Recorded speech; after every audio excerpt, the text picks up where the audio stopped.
Patuloy kayo nakatutok sa unang balita. Pangulong Noynoy Aquino dumalaw sa Pearl Harbor sa Hawaii sa Amerika sa pagsimula po ng APEC Summit. Narito ang report ni Bernadette Reyes.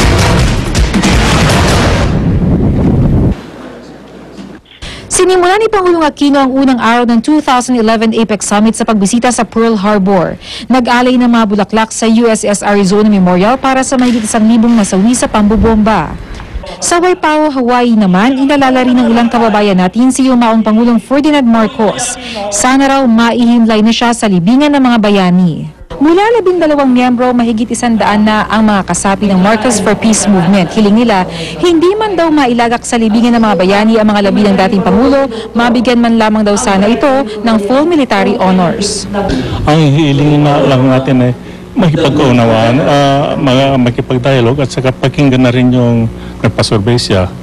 SWS, 52% umayon sa pagkakalibing ni Presidente Marcos.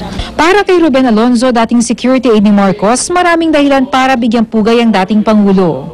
Kung pagbabataan yung nagawa niya at saka yung mali na nagawa niya, maaaring mas mabigat yung mas mabuting nagawa niya. I think a decision has been made and the President has already specified the reasons for his decision. So I think that's a moot question to ask. Para sa unang balita, Bernadette Reyes reporting.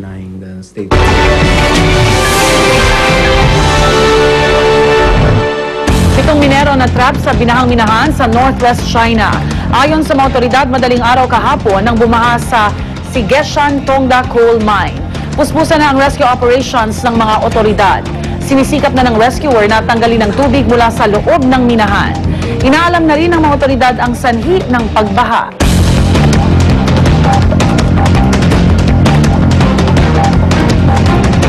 Oras na para sa unang chika. Makasama po natin ating kapusong si Lim Ching Pascual.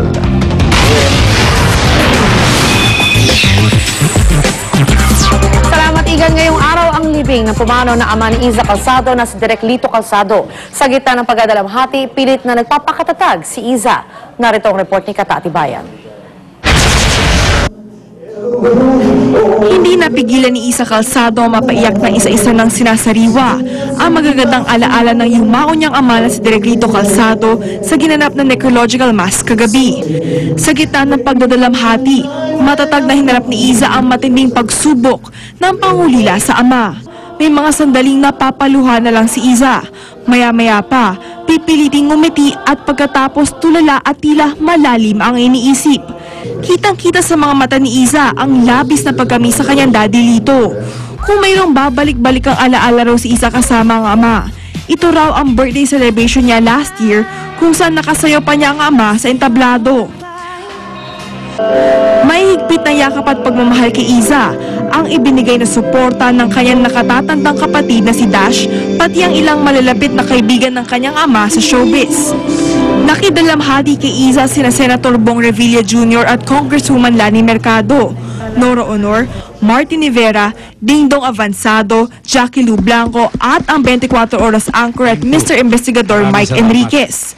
Para kay Kuya Jerbs, isang malaking kawalan sa larangan ng showbiz ang pagpanaw ng isang institusyon tulad ni Direk Lito. And I know, kahit na si Lito ay natulog, magbabantay pa rin sa amin niya. Hindi dito ako tumutunog yung gusto yatang sumayaw. Kinahapunan, nakisimpatya rin ang GMA Chairman at CEO Attorney Felipe L. Gozon, kasama ang kanyang asawang si Teresa Gozon at anak nito ang GMA Films President Annette Gozon Abrogar. And we have to accept everything that God gives us gracefully. Iza, maraming nagmamahal sa'yo and isa na kami doon, we'll always be here for you. Ngayong Lunes, nakatakdang ilibing ang labi ni Direk Lito sa himlayang Pilipino, katabi ng puntod ng ina ni Iza Dash na si Maria Antonia Usher. Para sa unang balita, Kata Atibayan reporting. More showbiz news later, so stick around. At ang ilit namin mamaya, Heroes Welcome para kay Pabasang Kabao Manny Pacquiao, ikinakasana sa Sarangani. Lalaki sa Caloocan, patay sa pananaksa. Abangan yan at iba pa sa unang balita mamaya.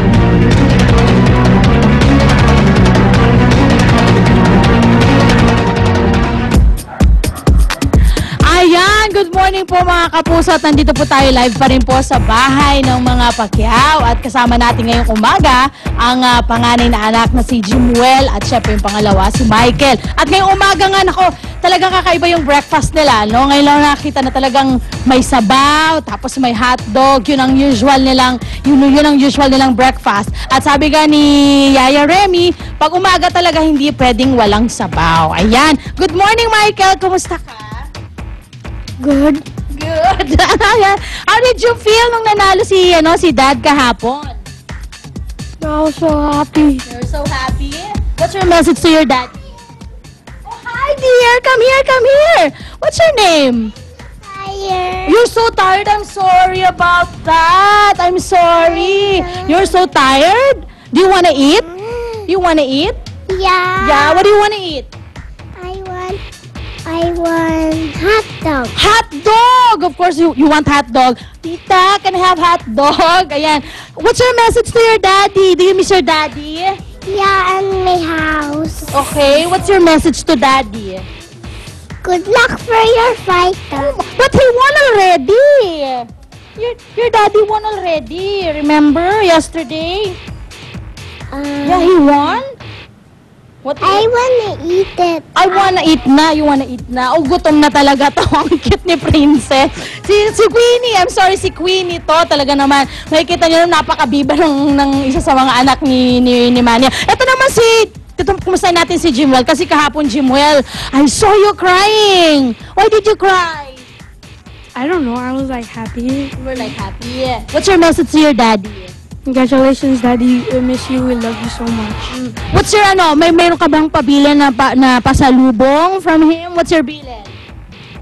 The game Modern Warfare 3. Wow. Okay, hindi ko alam yun. Parang games yun. Yeah. Ikaw, Michael, meron ka bang bilin sa dad mo? May binubulong din. May binubulong din si Mike. Ikaw, Mike? No. Wala lang. You want him to come home na ba?